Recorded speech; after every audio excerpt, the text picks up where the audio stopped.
Ladies and gentlemen, welcome back to the channel. I hope that you're having a wonderful one out there, a beautiful evening as it is right now, or maybe you're just waking up, whatever it might be. Let's go and listen to this band with a really interesting name. I've never heard of them, Toad the Wet Sprocket. We're going to listen to this track, Walk on the Ocean. This is going to be the first track on their album, Fear, their third studio album, released in 1991. We are listening to this because this was suggested by Punk Rock Pollyanna.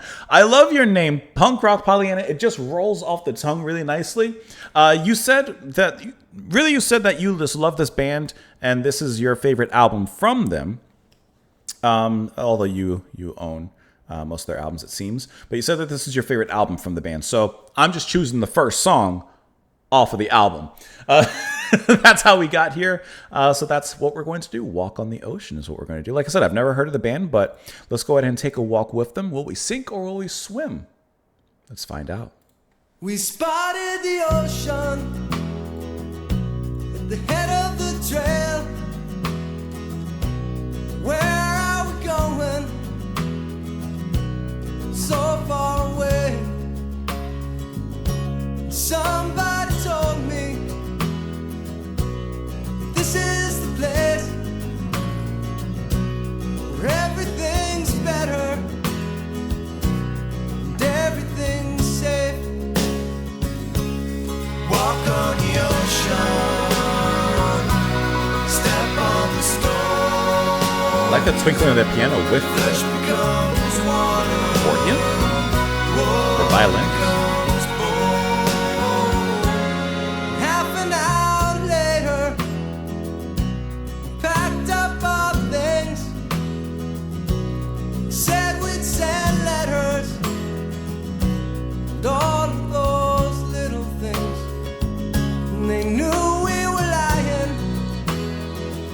They smiled just the same.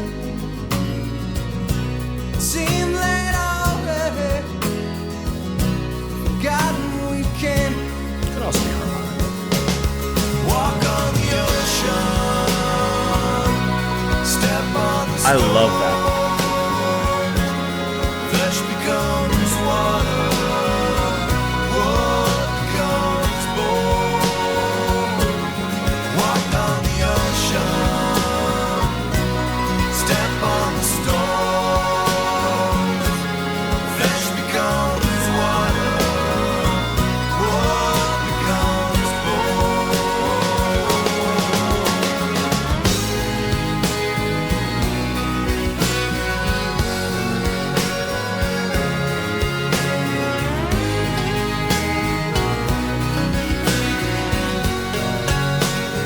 A little banjo in here, huh?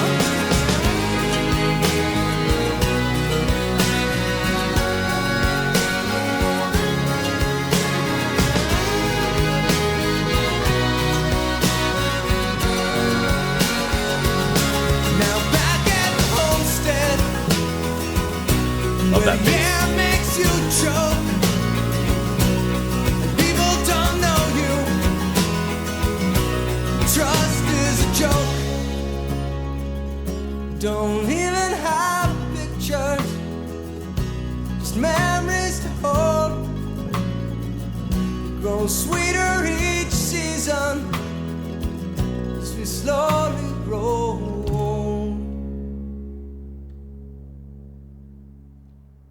You know, there's a few things about that track that I think are really interesting.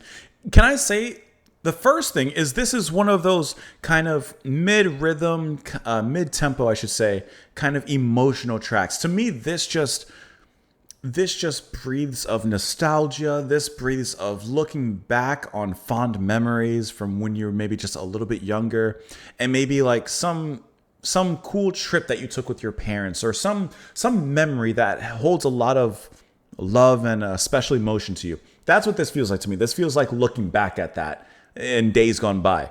And I think the emotion is captured really, really well in here. And I love the sway of it, you know, in that 3-time, the swing back and forth. Now, what I thought was banjo in some regards is actually going to be mandolin, performed by both Glenn Phillips, who's lead vocalist, and also by Todd Nichols, both of them handling guitars and mandolins, actually.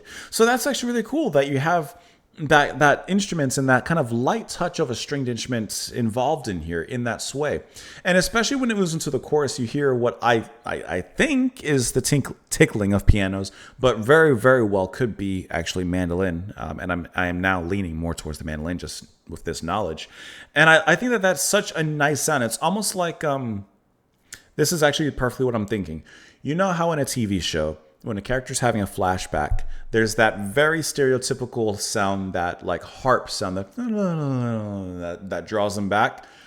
In the chorus here, that's to me what's happening.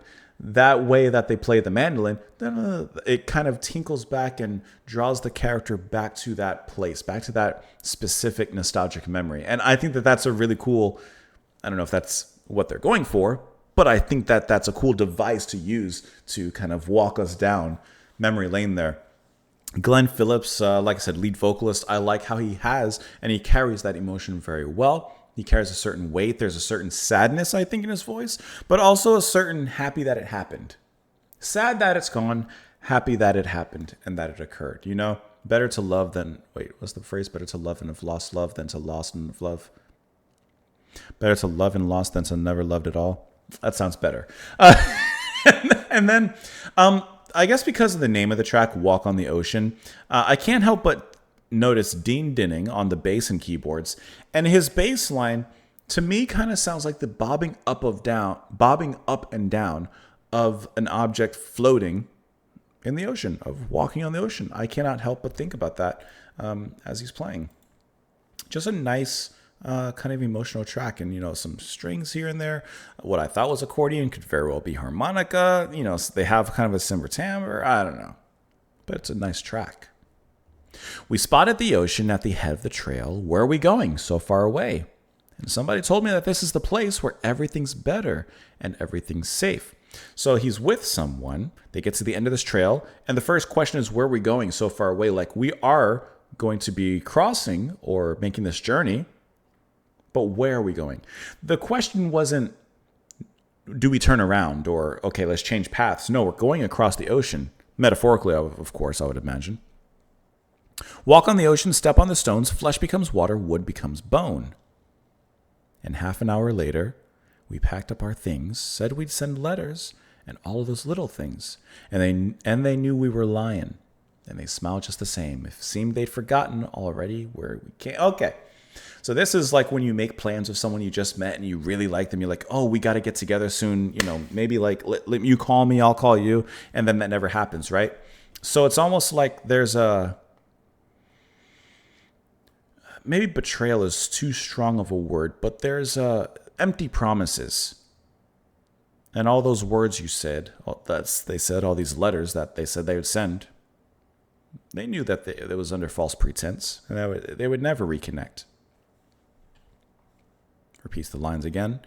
Now back at the homestead where the air makes you choke and people don't know you and trust is a joke.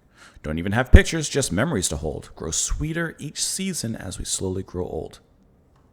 Yeah, this is that, we had a moment. We had a brief momentary connection. It was blissful. It was wonderful. And you know what? Now thinking about the lines in the first verse here, we spotted the ocean at the head of the trail. The trail was their relationship. They were on this beautiful journey together, and they got to a departing point. The ocean said, we're going to do this together. It's a far away place, but we're going to continue our journey together. But that doesn't happen.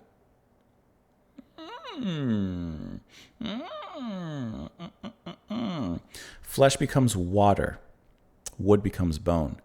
Wood and water makes... I'm not clicking the indentation. I want to do this on my own. Flesh becomes water, like, okay, our flesh becomes the ocean. Our flesh is no longer together, just as the ocean is kind of representing a separation or an end point. A fork in the road, so to speak, in the relationship.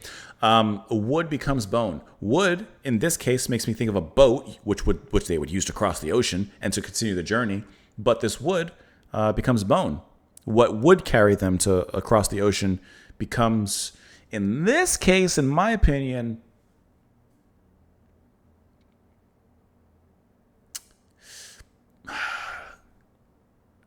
bare and vulnerable and maybe death. Bone, skeleton. I'm thinking of death. It just ends. It's the ending.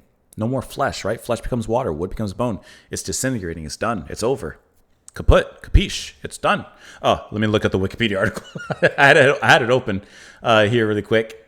Let's see. It's 2 different versions of the song. Album with a cold ending, timed at 2:59, and the single version with the chorus repeated. Peaking at number 18 on the U.S. Billboard Hot 100 and 40 in Canada, New Zealand, and Norway. It was written after singer Glenn Phillips and his wife were vacationing at Orcas Island in Washington's San Juan Islands after they hung out at Doe Bay Hot Springs with a bunch of hippies. He wrote lyrics of placeholders intending to change the words later, but he ultimately felt he could not write anything better. He says, I wrote down literally the first thing that came across my mind, the lyric in the chorus. I have no idea what it means, unfortunately. Then I tried rewriting it and nothing ever really worked. I tried to make the chorus mean something and eventually said, well, sounds like I know what I'm talking about.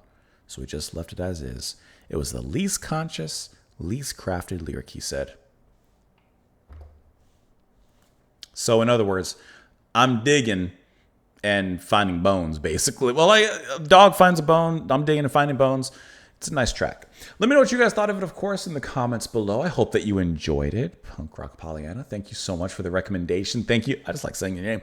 Thank you so much for the suggestion. Hope you guys enjoy the rest of your evening. Thank you for being here.